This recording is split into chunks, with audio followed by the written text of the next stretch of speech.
Yes, welcome to Alpha Gyan.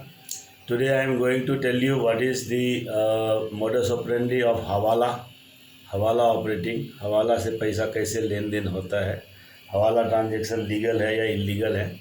Actually हवाला transaction is purely illegal in India.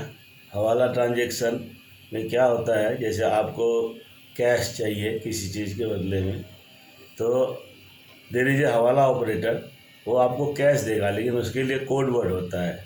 आपको एक suppose for example how they are operating, एक 10 रुपये का note लिया, उसका आधा फाड़ के आपको दे दिया, आधा का फ़ोटो उसने सामने वाले पार्टी को भेज दिया। जब आप ये नोट लेके सामने वाले पार्टी के पास जाएंगे और दोनों का नंबर मिलाएगा और सेम टू सेम है, तो समझ जाएगा ये सही आदमी जिसको मुझे पैसा देना है। वो आपको उतना पैसा दे देगा जितने का डील हो गया। उसमें से क्या हो गया, हवाला में पैसा का ट्रांजैक्शन तो हो गया, लेकिन there is no bank record, there is no government tax, there is no invoice, there is no challan, there is no record at all.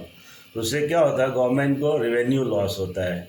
और हवाला ऑपरेट करना भी एक इलीगल काम है, हवाला से पैसा लेना भी इलीगल है, हवाला में पैसा देना भी इलीगल है। फिर भी हवाला में बहुत सारे काम होते हैं, बड़े बड़े बिल्डर्स, बड़े बड़े पॉलिटिशियंस, बड़े बड़े बिजनेसमैन इसमें काम करते हैं। प्योरली हवाला ऑपरेटर का मकसद है गवर्नमेंट को टैक्स की चोरी करना और ट्रांजैक्शन बैंक रिकॉर्ड में कम से कम दिखाना।